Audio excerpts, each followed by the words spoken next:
Hello, and welcome back to the Comic Books Matter podcast. I'm your host, Jesse, and with me today is a super guest. He's written Last Sons of America, Warlords of Appalachia, and Jim Henson's Power of the Dark Crystal, and The Low Road West at Boom Studios, Marvel Zombies Resurrection, and Captain America Empire tie-ins at Marvel, Aquaman the Last God, and out today, I believe, the Tales of the Multiverse Hush or the Dark Multiverse Hush at DC Comics. And lastly, upcoming with the friend of the show, Steve Orlando. He's writing Kill a Man at Aftershock and the Future State Superman Worlds of War. Man, sometimes the words just get tangled. It's Phillip Kennedy Johnson. Hey, man, thanks for having me. Yeah, it's always amazing when I have to, I don't have to, but when I write down everybody's, works and what they do, and it's like, man, you guys pump out so many more books than, my brain can register half the time. Because when I was doing Steve's, too, I was like, I can't say all of these. There's too many. Nice. Well, the serial nature of comics just helps you pump out the work because you've got to get one out every month, So it's whatever the series is. It's like being on that schedule, helps keep you productive. And it's impressive too because you guys especially you two working for the bigger two companies, that monthly book, because with independence you can take breaks and stuff, and you can wait a few months before the next section of your story comes out. But with monthlies at the big two, it's every month until they take you off that book, and it's just so impressive. Right. Oh, thank you, man. Yeah, it's a really fun gig. There are challenges, like the pressure of the monthly is definitely a real thing. So it will be nice to have a hiatus sometimes, but it's that's the gig, and we're really lucky to have it for sure. I didn't get to go to the comic store today because I usually go either weekends or on Wednesday if I go. So I didn't get to read the Multiverse Hush one, or Dark Multiverse Hush. But I was actually reading at work today the one shot for The Last God. I know you didn't write it, but just The Last God universe is so fascinating to me. And thank you. My dad grew up kind of teaching me Conan and all of the John Carter of Mars and all those books that he grew up reading as a kid, and the comics he was reading as a kid. And so for me, I'm like, hey, Dad, this is now the modern Conan. Here you go. Oh, cool. I'm glad to hear that, man. Thank you. Yeah. I'm very, very proud of that series. And I did work very closely with Dan and Steve when they were working on that issue. And it was cool to, get a little assist on the world building. And it's been really fun. To start kind of going with your history with comics, what do you remember kind of your first comic book experience being at all? Was it a TV show, or did you go into the store and find a comic book, or did someone give it one to you or something like that? Yeah, my dad used to come home with these boxes of ripped up comics that he would pick up at garage sales and stuff. I can't remember if I was reading them I don't remember what age I was at when I saw Superman the movie. That movie came out the year I was born. And I'm not sure how old I was. I'm sure I saw it on TV or maybe VHS copy, VHS copy or something. I don't know how old I would have been then, but yeah, I was introduced to the concept of reading through comic books. Basically, I taught myself how to read off of comic books, and it was mostly, there were three giant stacks that kind of came out of it, and it was the Batman Superman stack primarily, the DC stuff that was mostly Batman Superman, and then there was the Marvel stuff, which was dominated by Spider-Man team-ups, Marvel team-up book. Usually Spider-Man was with a lesser-known character, or sometimes a big name. And then there was the cartoony pile that was kind of the forerunners to DuckTales, stuff the Scrooge McDuck or Donald Duck or Huey, Dewey, and Louie or Beagle Boys. Things that all kind of got mashed up together into DuckTales later on. Those were kind of my beginning books that I read a lot of as a kid. And the superhero stuff, even those books were old even when I got them. They were not typically new off the shelf, although I did get interested enough in it that sometimes I was allowed to buy something off the rack. And then that was not comic shops back then. It was at a grocery store or something. Yeah. And I know there were comic shops, but I never saw one. The only comics I ever got that were new were at, from a grocery store, magazine rack, that kind of thing. It's funny that you bring up the old Disney comic books and stuff like that before the DuckTales ones, where I feel from the feeds I'm seeing of Comics Twitter and stuff, those are now becoming the old school art house books that people are deep diving and examining and pulling apart. And I'm I never thought about how deep the old I don't want to call them funnies, but like the old like cartoon based comic books can hold up much better than like the old superhero stuff, just because they didn't have to take themselves so seriously or make up something so elaborate to entertain kids. They just get to be cartoons. Yeah, those books were great, man. I remember there were a lot of them that would tie in together. You'd see like lesser known characters that would show up book to book. You would see like Scrooge McDuck would have these like not screwing around adventures, and these like Mm-hmm. they would make up a bit like the city of El Dorado type stories that kind of build up these mythologies around them. They were really solid. I haven't read them in so long. I have to go back. I still have them all. They're literally in this room with me right now in long boxes, but I haven't touched them in so long. I'd have to go back and read them again. But Are they it's the ones interesting you when had other from people as a pick them up kid? again. Yeah. Oh wow, that's that. I've never, I don't think I've had anybody on over that's like, yeah, I've had these since I was a kid. Usually they buy them again when they're adults or something. That's really cool. Yeah. So they're in like, atrocious shape, I'm sure. Yeah. But my brother actually, so when I was a kid, I wanted to be a comic artist, as a Mm-hmm. lot of writers start out. And then ended up doing college for music. I studied music later on. I'm a musician now. I've been a musician for a long time. And that was my day job when I first got into comic books. But before all that, so I was kind of weighing the options of being an artist versus a musician, and kind of did music. And I got a younger brother who ended up going the other way. He wanted to be a comic artist. Mm-hmm. And when he decided to go all in, he moved in with me, and he and I hadn't been reading comics for years at that point, but I got back into it when he moved in with me. And at some point I got a hold of all my old books again. And my brother, Bill, just took it upon himself to bag and board them all, and just kind of sort them out and see what was in there. That was pretty cool of him to do. And so now they're all in long boxes and not just in these big stacks like they were when I was a kid. That's great. That's a really cool story. Is your brother still into the comics or just as much as he was then?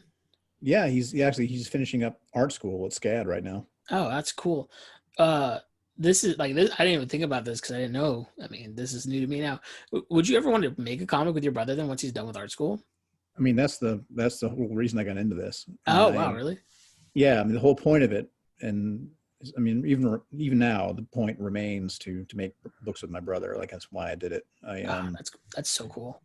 Yeah, it worked out nice. I mean, we grew up in the sticks of Kentucky. Like, we didn't know anything, and we didn't really have internet to speak of. And this is a long time ago as well, and we just didn't know anything about the comic industry or what to do. He wanted to be a comic artist, but he didn't really know what that meant or how to go about it. He didn't really have the means to go to art school at the time. And I was already in the Army. For those who don't know, my day job is playing trumpet in one of the military bands in Washington, D.C. And so I've been in the Army at this point for like 15 years. And when I was having these conversations with my brother, I'd still been in for maybe 5 years. And I was like, well, there's a job in the Army called multimedia illustrator that you could do, where you're literally an illustrator for the Army, that you'd make, all these educational materials or ads or flyers or, so many different things, like, recruiting posters, whatever. They hire people to join and to be illustrators while serving. If you did that, then you could do the GI Bill and, pay for your art school if that was something you'd be interested in doing. And that's when he moved in with me and did all that. And the whole point of it was I'd always liked creative writing, but I hadn't done it in a long time. I've been doing music for so long, but I'd always loved it. And I'd loved comics back in the day. I was like, well, dude, just move in and we'll start going to cons together. We'll find out how comics are made. I'll start writing scripts for you. We'll just see how this is done. Yeah. And so we just sort of educated ourselves together, with the point being to make comics. We did a couple of short stories together, and then he got in the Army and got busy with other stuff, and I started looking for other artists to work with, and eventually that led to Last Sons of America, my first creator-owned work that got done by Boom Studios. And so I'm only really familiar with your big two works just because like these are some of the smaller independent books are ones that like get lost on me, especially since it wasn't until recently that I started buying everything I could. And my question for you is, since I don't know really what the story is of Last Sons of America, like, what were the things that were inspiring that at the time? That were inspiring. What, Last Sons of America? Yeah, and like all your independent books at that time. Um, well, that particular story was inspired by real life events. Actually, Warlords of Appalachia. So I got my start in print publishing at Boom Studios. Mm-hmm. My first book was Last Sons of America. That's a story about a world in which Americans can't have kids anymore. And so that basically makes human trafficking legit. And around the world, kids become like money. Mm-hmm. And it makes the world kind of a dark place. And we see these two brothers who are child retailers essentially in Nicaragua. And we see what happened. They end up taking the wrong kid and have to get out of the country. That whole thing was inspired by an earthquake that happened in Haiti in 2010. And I saw on the news around the same time there was a missionary group from the U.S. that went down there ostensibly to find homes for kids who had been orphaned by that earthquake, but they ended up grabbing a lot of kids who still had families down there. And that kind of got me interested in the for-profit adoption industry. And I started doing some research into that to see how that whole thing worked. I was already doing some anti-human trafficking volunteer work in Baltimore, and the adoption industry overseas was not an aspect I'd really given much thought. Yeah. So I started looking into that, and the things that I learned kind of became Last Sons of America. Warlords of Appalachia, my next book there, is very much about the political divisions that are kind of chopping up the country and have been since even before that. Mm-hmm. That book came out in October 2016, like right before. No, yeah. And that was about, it takes place after the Second American Civil War, and Kentucky's become an occupied nation within U.S. borders. So I've always tried to tell stories that really matter to me, and just dress them up in comic booky ways and make them fun and high concept genre stories while telling a story that really does matter underneath. It's like there's always a very important subtext in the story that's happening, even though the story that you're reading is, on its surface, very, exciting and fun. This was like a later question I had, but it kind of fits here, is being active in the U.S. military, right? You talk about how some of these things are inspired by real life events or what you see in our nation and stuff.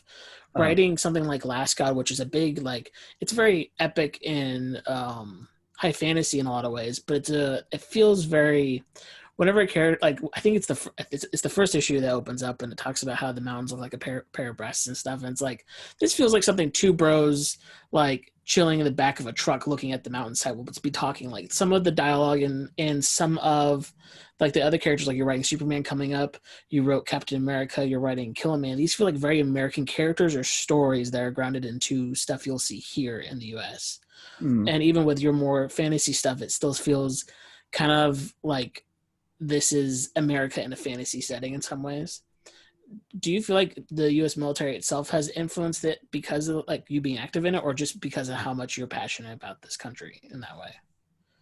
It's both. I mean, I feel like everyone is inspired by everyone ends up telling their own stories, even if they don't mean to. I find that I heard I can't remember who it was. It might have been Greg Rucka was talking on a panel at a convention somewhere, and somebody asked him, do you think you should write about your own stories, or should you just make up your own stuff? Like, should you tell your own story directly when you're writing or something? And he said no, because you'll end up doing that anyway.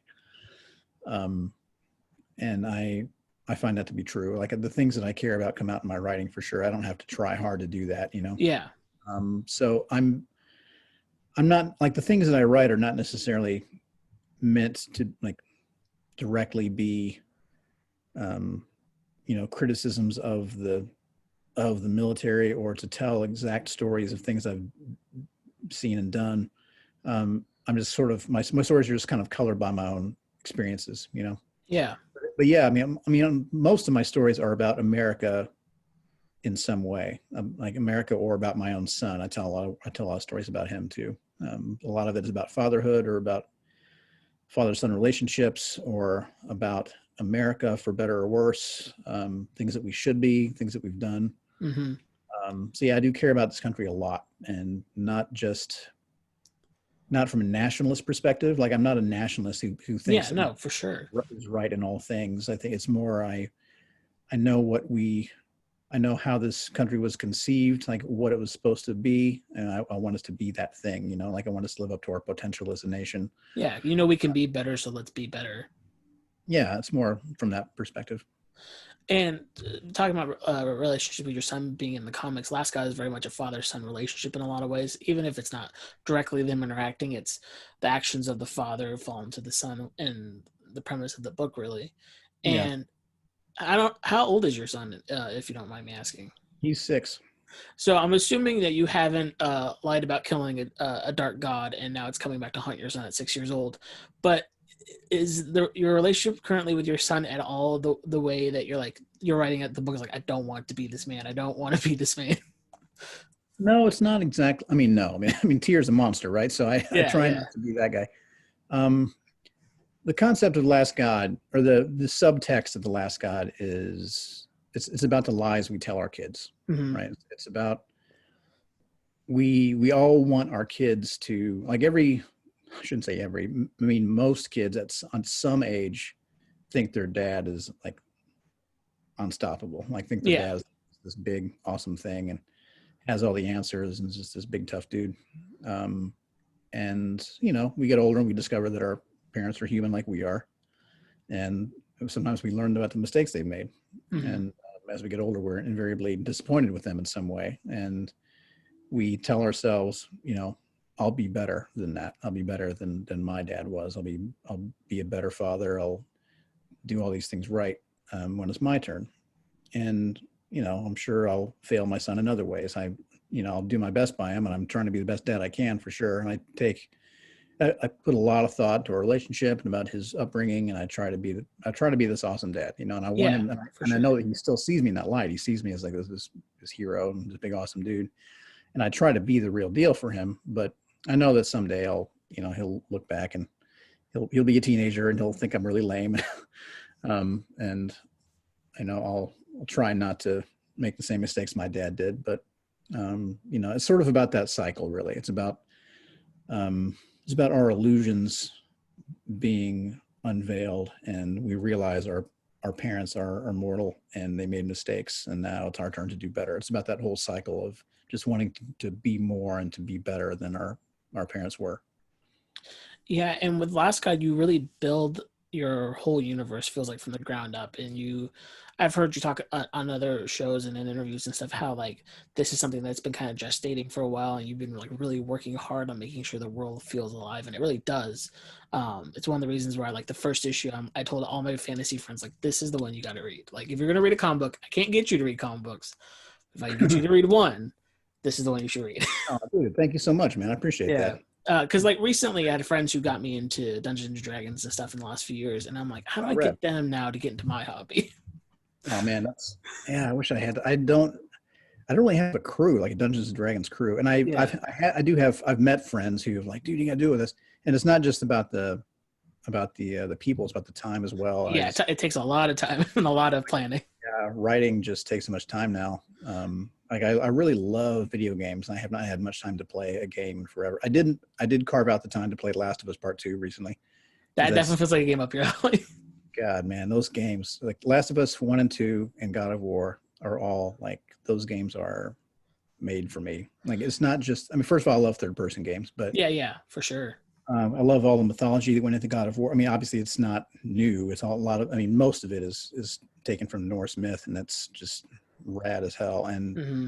I love that father-son dynamic, and that you see where it goes and all that. Yeah. And Last of Us is kind of that same thing. It's about this relationship between these two people, and like the world and everything, like the zombie stuff is all just backdrop, and it's really about these two characters, and it's just done so beautifully. That whole game, both those games are just masterclasses on character. I feel like I'm a better storyteller for having played those games. And But like that's what I love about generally, just I'm the art bad. medium in general, like with all the different things that we consume. Because like I personally only write fiction so far, just regular short stories and Mm. other small fiction like that. But I'll read like a bunch of comics, or I'll read someone's series. Like I'll read Last God, or I'll read. I was reading recently. What was it exactly? There was one book I was actually reading recently that I'm like, oh yeah, this is definitely going to show up somewhere in my writing later, because it's so powerful to like the dynamics and things that they're doing right now. I'm looking at kind of my stack right now, and I see on top Bliss from Image right now. I don't know off the top of my head who's the writer, but like the way that story is being crafted and the world that's in there, I'm like, oh, this is going to influence so many fantasy writers in the future, just because it's so fascinating how it's dealt with. Yeah. Um, Yeah. Well, yeah, man, I'm glad to hear all that. What was the story that you really influenced you? when it comes to like specifically your works, Last God, like the part of Last God that I always go back to over and over again is the dynamics between the parties, both parties. Not really the dynamics between the time between both parties, but like how I'm so bad with character names, but with the father's group back when they were younger. Tears Crew, yeah. Yeah, how especially now in the later chapters, how the trust is just not there. Yeah. There's no trust between any of the characters. You have no idea who's going to betray who, and then with his son's crew, and I know like some of them are from his father's. He's trying his hardest to trust them. Right. Yeah, like he like they've let him down a few times, and he's let them down a few times, but he's trying his hardest to like stay together with them. Right. And I've always thought of storytelling as history in a lot of ways. Even if you're writing one section of a story, there has to be a history to it. Yeah. And Sure. to see actual history within a comic like this, because you don't get it very often, where it's this dynamic of back and forth between two characters and their history with each other, and how one character screw up completely messes with another character in the future. Yeah. It's the both ends, and like we're kind of missing the middle part, and usually I write the middle part and I don't have both ends. Gotcha. Yeah. I mean, honestly, this story was the first time that I have had to play. Like, this is the most complicated dynamics I've had in with characters in one of my stories. So it was a real challenge to make sure that we see those. Like, I wanted to see what the big green mile signs were along that road. Like, what are the events that get us from where we begin to where we end. Yeah. And yeah, I mean, it's hard to see. Like, there were people, I know I've seen some stuff on like on Twitter or whatever, readers who were very critical of some things that happened. Like, they just didn't want to see those things happen. But I mean, that's part of it. Like, we had to see that those relationships grow Yeah. and change, and in the case of the first fellowship, kind of fall apart too, because we wanted to make sure that we understood, why. At the very beginning of the first issue, when we see Queen Cyanth and King Tyr much older, I mean, they're kind of not great people. Even Cyanth, who Yeah. we see kind of try to redeem herself, is kind of not a great person, kind of a racist apparently, and Yeah. just kind of bitter about a lot of things. And um, you have to understand how she got there. It can't just be 30 years later and suddenly you're a shithead. It has to be a journey. And then we have to see those mistakes so that we can see how the second fellowship should try to not repeat them, But it builds so well, especially like the way that each issue twists with each other. It becomes a thing where you see the past mistakes come to haunt the present in the same issue, where a lot of books they'll have it separated. I think of It by Stephen King, because that's one of the few books I've read multiple times. That's a great one. And he does a really good job at intertwining the kid's perspective and the adult's perspective, but it feels like the things that haunt the adults from their past don't really come into play until later in the book, even though you learn about them way in the beginning. But with Last God, it happens within the same issue, so it's fresh in your mind, the mistakes that happen, and now you get to see the aftermath of it. And I think Yeah. that's a really nice payoff each issue. Yeah. I wanted to see these characters basically on the same path. Mm-hmm. Like, see them like going through, in some cases, see them going through the same physical region at the same time, so that we can see how much things have changed. Like the first time we see them in the abyssal realm where the Dwaros live, and it's still bustling with activity and there are Dwaros everywhere. And the next time they go through there 30 years later, everything's different. And then they find a very different life form there. And it's, I really wanted to show the contrast in some of those same geographical regions to make the contrast more clear. Yeah, and the most exciting is like I love each issue as it comes out, but I'm so excited for once it's all out to go back and read it all the way through and find all the things I missed and also see it connect even tighter after that. Um, Yeah, thank you. I'm looking forward to that too. Like, I was hoping they would put out one trade halfway through. They decided to just put out one gigantic volume of everything when the whole thing is done. I honestly think having the single issues and I might be tempted still to, like, I mean, I buy a lot of trades I already own the issues of, but this is one of those ones I'm like, oh yeah, I might just buy that hardback just so I can read that all together, but then have the single issues as fun like bit pieces to go back to every once in a while. Yeah, thanks. I think it's going to be a really kick-ass volume. I'm really excited to see the whole thing in one. I'm excited to see what they do with it as far as format. You know, I'm the kind of a format snob, so it'll be nice to see. The formatting in Last God is insane, by the way. Oh, Like thanks. just the designs and everything. I know like people there are a lot of comics have like designed by. It feels like in most of those books the designs are kind of like just to be there and you move on for the most part, especially with the big two books. But Yeah. the designs of the Last God are just so immaculately purposeful that you can feel it when you're reading it. Oh, thanks. I'm glad to hear Yeah. that. Yeah, a lot of love went into those books for that reason. I mean that the back matter stuff, the back matter in the back of every issue that came about because there was already so much. Like, I mean, you I was wrote already, songs for it, like actual yeah, songs for it, which yeah, is exactly. I just wrote another one for number 11. Originally I wanted there to be an original song in every issue.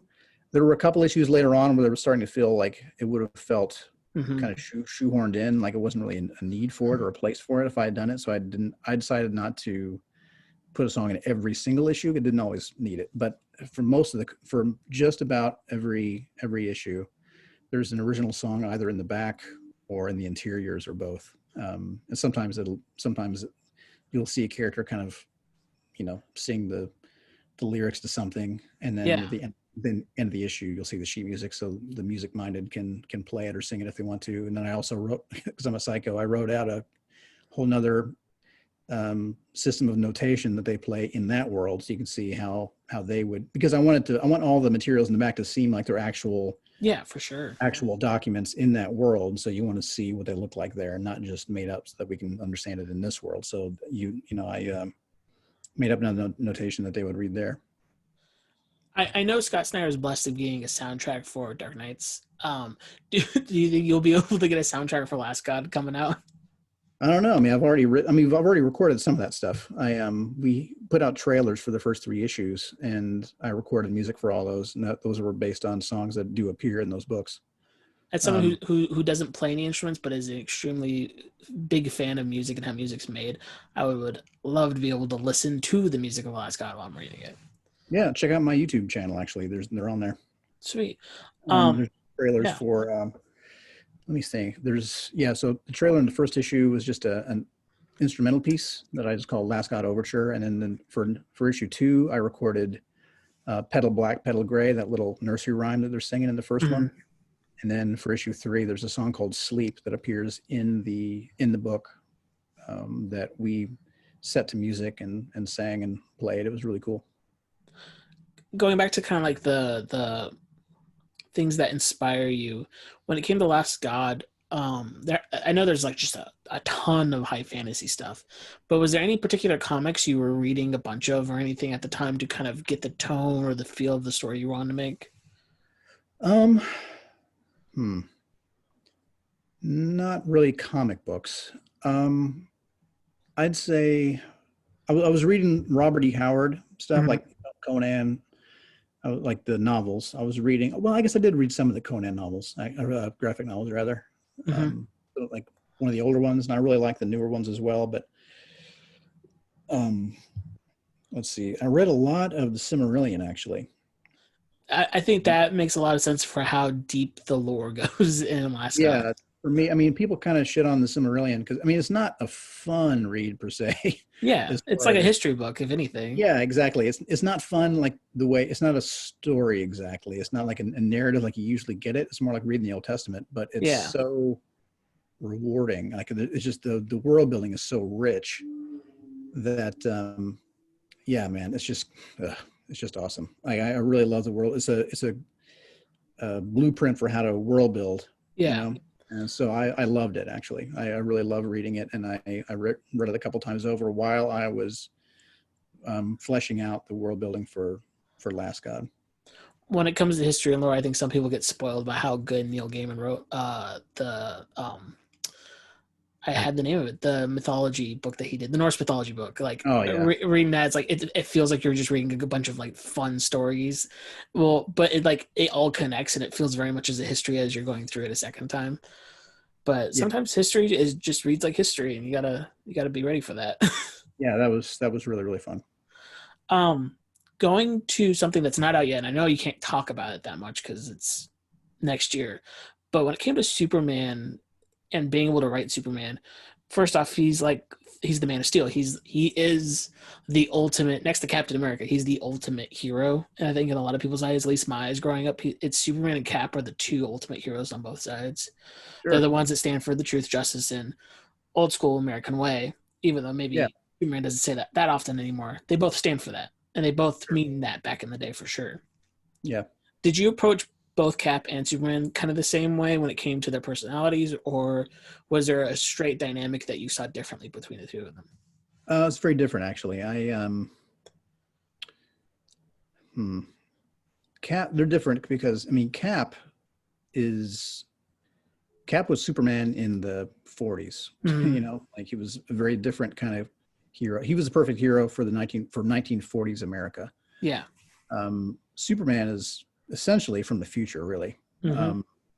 He is, I mean, he grew up in modern, well, I mean, if we take out of the equation, they were actually written around the same time. Like, Superman was supposed to have grown up in Kansas in modern day, Mm-hmm.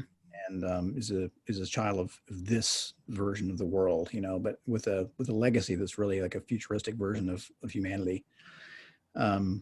He kind of represents what we're supposed to be going forward, where Cap is kind of a relic of a bygone era. When Cap speaks, I wanted it to have a kind of a dated quality to it. Yeah. When Superman speaks, he's like the best version of what we're supposed to be now. Mm-hmm. I mean, there's definite similarities, but I always wanted Cap to feel like he's a man out of time that doesn't quite belong here, that has a hard time using a computer. Like he should feel like he's 100+ years old.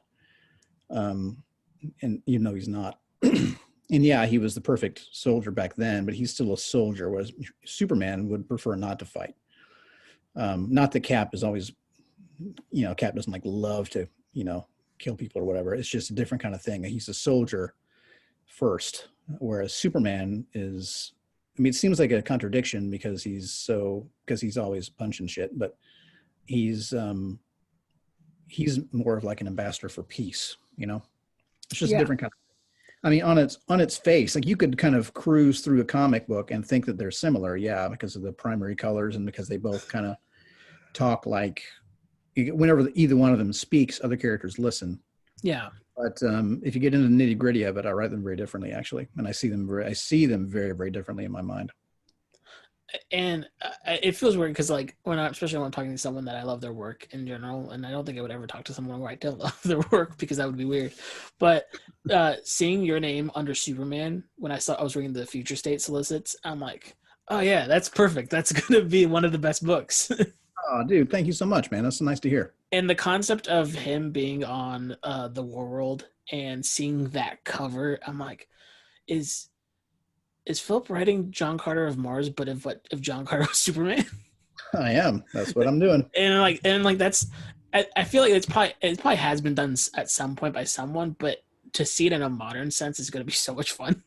Oh man, I'm really excited for that story. It's such a big epic thing, and yeah, I can't wait for people to read it. And I mean, God, Mikhail Janin is crushing it on the art. I mean, I wish I could show you the art. Writer, most insane artist, from Grayson to Batman to Wonder Woman. It's just oof. Yeah, he's incredible. I mean, his most recent stuff on Wonder Woman, it was bonkers. Yeah, and even just as a collaborator, like despite his, I mean, his drawing chops aside, like as a collaborator, he's so amazing. Like he really pays attention to every little thing in the script. He goes to great lengths to put everything in there. It doesn't look, I mean, I'll put a lot of detail in the script, but I don't necessarily expect that every single thing will find its way in there. That's just Yeah. some of it is just for their own reference, like I don't insist on saying every little thing in there. I try to make it clear when something is really important, like we need to see this thing on the table because we see it again later. But he really did an amazing job fitting everything that I asked for in there, and without making it look cluttered or crowded at all. I mean, it was just an amazing artist.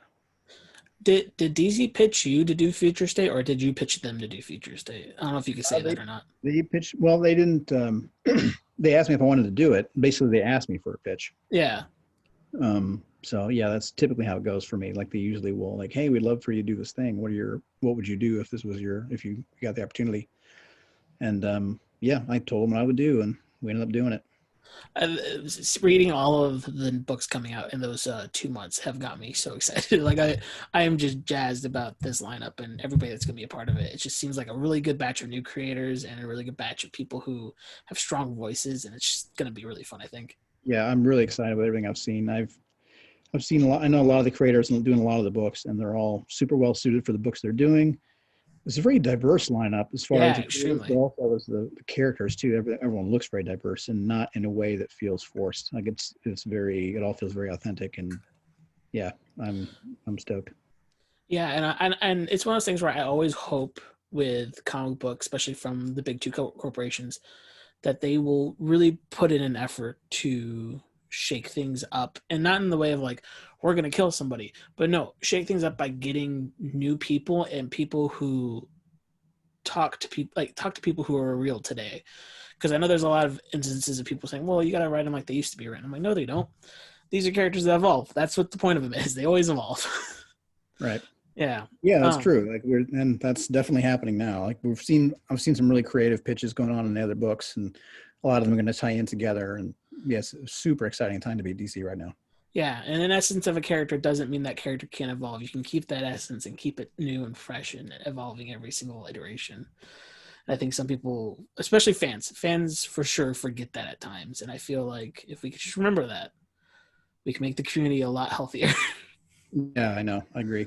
It's interesting to see, like, so many people are so invested in these characters and get very, very protective of them staying the way they've always been, and get really worked up when there seems to be some big status quo change, especially if it's in the name of diversity. Like, people will really get worked up about that and kind of forget the whole point behind the character. That for sure. It's strange. Like when these characters are there. I mean, in some cases, kind of almost one-dimensional heroes where they're just all about their heroic character, and sometimes people say some pretty rough things in defenses of those characters. Like they just kind of forget. Let's remember the themes that these stories are meant to be telling. I go back to Cap and Superman with the idea of their origins being these are heroes to protect the outcasts. Like that's who they were written for and who they were written by. Right. Yeah, exactly. Plus, I mean, honestly, realistically, these companies are going to protect their IP. Like they're for sure. Whenever Superman is in a movie, he's going to look like he's always looked. I mean, even if there's what's the next? Even the next Thor movie is going to be Love and Thunder, where Nicole Kidman is Thor. I don't think anyone expected that, Thor will always be a woman forevermore. Yeah, for sure. Thor that you used to love is gone forever. That's just, they're trying, it's kind of the illusion of change over the long run. Yeah. There will be new characters introduced that are more diverse, that will always be that way and different things. But whenever there's like a change like that, people think that, like, did you think in the 90s that Bruce Wayne's back was broken, like real life broken, like was never going to come back, and John Paul Valley was always going to be Batman from ever? It was just, I don't know. It's just that's not how that works. And I feel like with the New 52 Wally West, because I remember that being a big controversy. I'm like, now look at us, we have 2 Wally Wests. That's not confusing for anybody. Right. No, and like as someone who's been a long time, or not a long time, lifelong fan of at least one character, because my parents like to say my first word was mom, my second word was dad, and my third word was Batman. Oh, cool. And like you talking about how Superman the movie came out the year you were born. I think it was Batman Forever was the year I was born, and they took me to the theater still Oh as my like a God, newborn really? baby because like I was just attracted to those images. Wow. Um, Okay. and like all my tattoos are superhero themed. First one was Batman, of course. Like all of that is like ingrained into me. I'm like, yes, John Ridley, right? Batman, make him one of the Fox kids. Let's go. Let's do this. Like Yeah, dude. because It's gonna be great. And Ben Bruce Wayne's still around doing cool yeah, shit. and it's because like I know this character personally, so I'm like he can be whatever he needs to be for whoever. He's been what he needed to be for me, and he could be whoever he could be for someone else because he's not mind owned. And I think Yeah. we just got to remember that. I'm glad to hear that. That's a healthy attitude to have for sure. I remember this is again way off track from where we are, but it's okay. Reading the Tom King books, and everybody's like complaining about Tom King. I'm like, but this is like I related so much, especially with the I Am Suicide stuff and Mhm. his Bruce being so broken when he was a kid. I'm like, this is me right now. This is me. This is me right now. I'm Bruce right now. Like I get that. And so like hearing people complain about it's like it's for someone. Like you don't have to be happy with it all the time. Right. Yep, And yeah, agreed. there's bad books. You can be upset with actual bad books, but just because they're not talking to you doesn't mean they're not talking to someone. Yep, I agree.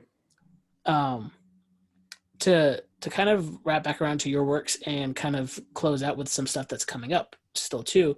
Um, you and Steve Orlando have a really cool dynamic, and I feel like the dynamic is Steve likes to be your like big brother and kind of bully you in some ways into talking to people, but also because I thought he did it to me. He's like, you gotta have Philip on. You gotta have Philip on. Once you have Philip on, you got both of us on. It's gonna be a good time. And if he doesn't talk to you, tell me. and Uh, uh yeah, and Steve likes to. That sounds like Steve. and you guys are running in the same circles in a lot of ways, which is so much fun. I mean, you guys are doing Kill Man together, but he's doing a Tales from Dark Multiverse, and you just did a Tales from the Dark Multiverse. I did. That's And right. I know when he was on, he was talking about how it was so much fun to play with the JSA and characters from that and stuff. What was the most fun for you doing yours? Because these are Elseworld tales in a lot of ways, so it's really cool to see people kind of twist them around. Well, I mean, like you, I'm a huge Batman fan. Grew up loving him, and I mean, like I said, like most of my DC books growing up were Batman, Superman, and some of them were team up books. And I get such a clear vibe from both. Like for Superman, it was always it made me want to be more and just to be better and be, larger than life. It just inspired me. It was like I totally got that even as a little kid. I just felt it. Batman just gave me this. It was always this badass vibe, like I can do anything. Just seeing this guy that puts himself on the same pedestal with gods, like the same level, just through force of will, was just so empowering for any kid. Like look at Yeah, that. I mean, I can do this too. Um, that's how I always felt, and being able to, in this particular story, like Batman Hush is one that I discovered kind of late. yeah, mm-hmm. But when I saw it, I was like, oh my, at first, of course, it's like, oh my God, Jim Lee doing Batman. This is so rad. And there's also just every page just oozes. Mm-hmm. Like every page is like, F yeah, Batman. Like every page Yeah, is like the whole book was like, yeah, look at that, it's Batman. The whole thing is just so, it just looks so badass. The way they work in all the different characters in different ways. There's this mystery that takes you all the way through the Rogues Gallery, and you see his allies as well. It's like this celebration of everything that Batman is. And when they came to me and said, like, we want to do Tales of the Dark Multiverse and want you to do a Batman Hush story specifically, that was just like, wow, like what do you even do with that? Like how do you take a story? All the Dark Multiverse things are like what if stories, like what if yeah, this one thing had gone wrong, or what if there's this one big change that completely changed the whole thing? What would that be in Hush? And I came at it from a few different angles, like what different directions could we go with that? And the one that we ended up going with was the first one. The one I really wanted to do the most was the one we ended up going with, which was what if we took the Thomas Elliot thing all the way back to childhood and changed it then, so that gotcha. instead of Alfred took him in, the Elliots took him in after his parents died. Like in this version, the Elliots are there in the alley when his parents are killed, and they take him in rather than Alfred. So he never has the influence of Alfred in his life to speak of. It's mostly he just goes and lives with the Elliots, and they don't have the means, the emotional means to help him as he struggles with what happened. And so then ultimately he ends up going to Arkham to be treated. And, then we kind of flash forward years later, and now Thomas Elliot is in the role that we're used to seeing Bruce Wayne in. So now we've got a world without Batman. That was the big thrill for me, is to show, like, what if, kind of like It's a Wonderful Life thing, where you've got Gotham having never had Batman ever. And I think about all the things that have happened to Gotham over those years. Take out the things that have happened because Batman was there. Because on some level, I feel like all the things that happened in Gotham are kind of Batman's fault. Like he makes most of his villains in a lot of ways. Yeah, when he became this theatrical hero, he kind of drug all these, theatrical villains out of the shadows, and created a lot of his own rogues gallery, or inspired them at least. But there are other things that were not his fault. Like, what if the No Man's Land thing that happened? That wasn't his fault. Ra's al Ghul was around. Now let's say Ra's. I like Ra's. That works. When he was, he's been around since forever, and he's had his eye on Gotham for a long time. So, and the Court of Owls, those guys would have still been around. They still would have made their play without Batman around. So we see a Gotham where, it's been under attack from these different, conspirators and evil forces for a long time, but Batman was never there to stop them. And then suddenly, modern day, something happens that you'll see in the book, and Batman appears, and it's not clear who it is or what their motives are. And there's this big mystery, kind of like we saw in the original Hush, where Batman was like, what's happening? Who is this guy? Who's my real villain? You can't tell for a long time, like who the villain is, who's actually pulling these strings. And within the space of 48 pages, there's a similar thing where you've got a guy that's under fire from somewhere. He doesn't know who this person is. So that's kind of like a more compact version of the Hush mystery, with the tables turned, and now Thomas Elliot is the one that's scrambling instead of Bruce. Some of my favorite books to read and reread over and over again are Elseworld books, and it felt kind of bad that most, like a lot, like DC kind of went away from them for a while, but having these Tales from the Dark Multiverse books and Black Label, it feels kind of like the Elseworld is back in a lot of ways. And there's some of my favorite books when they show up, because I didn't expect these books to come out, like the Hush, your Hush, and Steve's JSA, and I think Evita is writing a Wonder Woman 1. And like seeing those 3 come out from this series, because I knew about the old ones, I'm like, oh, these are 3 more Elseworld books. Now it's time for me to get excited about these. It's like they're so much fun to read, and they're pretty dark books, but like they're just fun because you get to watch those small twists of fate.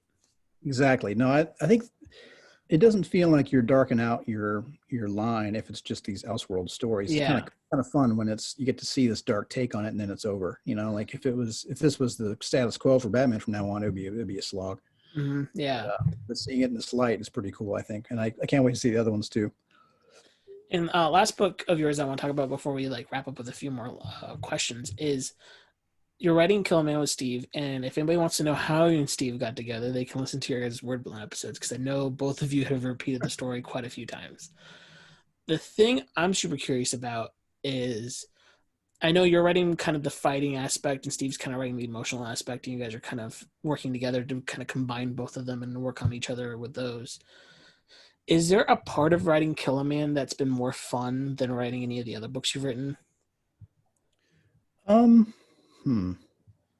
They kind of all have their charms. I love mixed martial arts, and it's been really fun to write just a blatant fight book. That's not about, we're not choreographing, sword fights. It's like the real deal stuff. It's really fun to be able to, and part of it is that Al Morgan's doing the art, and he's also a martial artist. And so I can, he and I can, I'll just describe a certain move or a sequence of moves, and he knows exactly what I'm talking about. And it's just very rewarding way to write fights. So that's been really fun. It's fun to get like to dig into it and write a sports book. I'm not really a sports guy except for fighting. Like I Yeah, really that makes love sense. MMA, and it's been really fun to write those elements. But I also really love the dialogue with those characters. I don't know, like you're right that Steve writes the relationship scenes, and then I write the fight scenes. But we also kind of work together on all the dialogue generally. Mm-hmm. Um, so I really like the dialogue of the characters and how they interact. That's been really fun too. And honestly, a big part of it is I'm really it's really rewarding how emotionally invested Steve is on this book. I Yeah, don't he's so passionate about this book. It's I don't really co-write stuff very often, but you know, Steve and I are friends, and I believed in this book right from the get-go, and it meant a lot to me that how invested in it he was, and it made me also invested in it. Yeah, it's just been a really rewarding process in that way. Co-writing it with Steve and seeing how much he loves it, and how much it means to him has been really rewarding to me as a collaborator. talking to Steve for just that one interview. I can realize Steve is one of those, like, I have friends like this too, and they're really amazing people where like talking to them about art or the things that they're working on makes you so passionate about what they're working on and the stuff that you want to do. But at the same time, talking to Steve, it feels kind of like, oh, I have so much further left to go to kind of catch up to him in a lot of ways. And I was just talking to him as like a conversation about like this, but hearing him talk about his works, I'm like, oh, as a writer, I have a ways, but I'm ready to go. and I feel like collaborating with him would kind of feel a lot like that. It's like, oh, this is so exciting because he's just so jazzed about every little thing. Yeah, yeah, man. He came to me with this idea a long time ago, and he was so jazzed about it. And I could tell. I mean, I knew Steve before that, and I know about his own life and some of the struggles he's had as just a human being. And seeing him, like, this story is the most direct way I've seen him deal with those kind of things in a story like that. So like I've had that was kind of like Warlords of Appalachia for me, and Last Sons too. Like both there's a lot of me in both of those stories. And I mean, you know, in a lot of my stories, but to be able to be a part of a story that meant so much to Steve was kind of an honor, really. Like I'm helping him tell a story that means so much to him, and it's been really awesome. To wrap up with like two last kind of out there questions. One, I haven't, other than like your own works, I haven't really seen you write a team book, really, like a big two team book. Is there a team that you're like really fond of that you would love to write one time? Justice League Dark would be pretty awesome. Do you have the team for Justice League Dark in mind for that?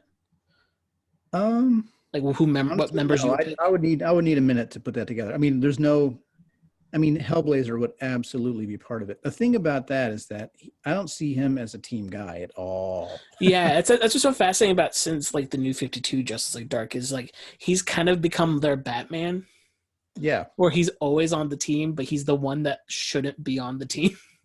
Yeah, it's a really interesting dynamic, and I love the relationship he has with Swamp Thing. Mm-hmm.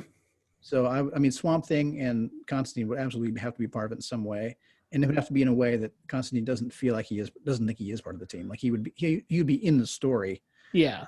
but not like in the lineup exactly. If I was going to do it, he would be a member of the team without being part of the team, and Swamp Thing would be part of it. I love the idea of Wonder Woman being in charge like she is. I love Wonder Woman being there. Honestly, the Constantine Zatanna relationship never made any sense to me. Yeah, I get that for sure. That's not a relationship that speaks to me. And whenever I see it on the page, I kind of have to just kind of suspend my disbelief for the duration of the story. That was something that kind of came in when they took Constantine into the main line, like out of Vertigo into the main DC stuff. They somehow kind of paired him up with Zatanna because like, oh, she's the magic chick, and I was never sold on that. So it would be an interesting challenge to make that work. More so than Wonder Woman, it feels like Zatanna's the good cop, like the really, really good cop that plays exactly by book. Yeah. Paired up with Constantine, who's the bad cop who has been writ up 3 times this last week kind of guy. Yeah. And so to see them like how they act in these books doesn't feel like that dynamic where it should feel like that. Like it should be very much Zatanna always on him for everything he's doing. Right. Yeah, I think if it was me doing it, I think I would do Constantine, Swamp Thing, Etrigan, No, that would be great. um, Spectre, but Spectre would not be. Oh crap, I'm blanking on the name. The guy he Jim always. Corrigan. Yeah, it wouldn't be Yeah, Corrigan. It would be it would be somebody else who's like new somehow. I think it'd be cool to and Dead Man for sure. I think that's kind of like that's generally my lineup. But I love Wonder Woman being part of it too. So I have to figure yeah. out a way to work her in somehow. I would say Etrigan and the Spectre are the two biggest characters that I feel like have been way underutilized recently. Yeah, And I'd like to see a wildly different Spectre, maybe a female Spectre, and have yeah, somebody who's like very new to it, and kind of like newly dead and confused as to her role. I think about I can't remember. I think it happened after Infinite Crisis, or maybe it was after Final Crisis. They made one of the detectives from like Gotham Central, the Spectre. I can't remember the name of him off the top of my head. And that was very much like that, where he was like, "I don't know what I'm doing. I don't want to do this. Why am I killing people?" Right. type of guy. It was And Hal Jordan back in the day. That was cool. yeah, that was always fun. I always liked it when he showed up places where everyone's like, "Why is a ghost here?" Yeah. um, no, but yeah, I love the magic side of DC so much, and I feel like we only get in Justice League Dark, which is fine, but I want more. Right. Yeah, um, Justice League yeah, Dark would be really fun. If I had to pick one team book, I mean, Justice League is obviously that would be a huge get. yeah, But I'd have to think about how that would all go. I have not given much thought to that. I feel like right now I'm having a great time on the single characters. for sure. Yeah, And at some point it'd be fun to do a team book, but those are hard, dude. I feel like somebody with books like that, I always felt that somebody like Bendis is like his the way he writes dialogue, the way hmm he can sum up a character so well in like a couple yeah, of words dialogue. Like you've got, one of the big like half page or third page panels where, four or five people have a line in it or something. Um, Everyone just sums up who they are so succinctly in like one like half a line. It's really great. So I, yeah, it would be fun to do something like that, but I'd have to kind of work my brain around it. when it comes to team books, it really much feels like you really have to have every character's voice nailed already personally Yeah. before you put them together in your own book. And I feel like the perfect overall of people I've read many team books from, Bendis is very good at that, and so is Morrison, right? Like Oh his JLA, it's so dynamic between everybody. yeah. Yeah, agreed. I when Bendis first went to DC, it was such a huge, crazy thing. Like Oh it's yeah, like Mickey Mouse going to Warner Brothers, right? It just didn't make any sense. Like, two wow, page spread saying Bendis is coming every issue. yeah, I've Yeah, got like 40 pounds of Bendis's Marvel stuff. yeah, Um, but people were starting to theorize, oh, who's he going to write? And I assumed he would write something super huge, obviously, but yeah. I really wanted to see him on Legion. And I said so right from the get-go. I was like, give me a Bendis Legion. That's what I want. And having been reading Legion lately, like I've kind of got a behind the scenes glimpse and some of the Mm-hmm. upcoming issues of that book too. Um, he's nailing it. It's just a really great vibe. I really love what he's done with Legion. Yeah, and I've really loved the dynamics that he's put in the Legion. But for me, his him taking over Young Justice, because Young Justice is one of those Oh first yeah. comics I would find at like thrift stores and stuff. Seeing them all together again for it's been years now at this point since New 52 started, and they've been separated. Seeing all the three main Tim, Connor, and Bart all together in that like first few issues when they like have the big spread of them all together, I almost cried because it's like this is what I've been waiting for like 10 years. Right. Yeah, and Yeah. he I've nailed it. not He read. nailed that dynamic. He's great, dude. I've not read much of the Young Justice yet. I need to do that. I read a little bit of it just to get a handle on Scott Godlewski's art because he's Yeah. drawing House of L with me. But yeah, I need to read more of that book because yeah, that's something that Bendis would also crush. And my last question I had for you, kind of personal to like the works that are coming in the future for you. You don't have to tell me anything that's coming. That's not the question. The question is more so, do you see yourself focusing more on your own independent works, like a lot of creators like you are doing right now? Because I know like James Tinian is really focusing on his own like line of books. Steve's really focusing on his universe of books. Do you see yourself kind of making your own imprint or universe in the next few years? Or In a doubling few down on years. Big Two? Right now, I'm doubling down on the big stuff, and Okay. I'm having a great time on them. I've got another big announcement, big two thing announcement coming up probably within this next week or so. They keep Oh, putting that's on. exciting. Yeah, there's like a there's a like an approval thing that has to happen before we put that out there. But dude, it's a huge get, and I'm crazy stoked for it. Every solicit, I'm just jazzed to see what's new.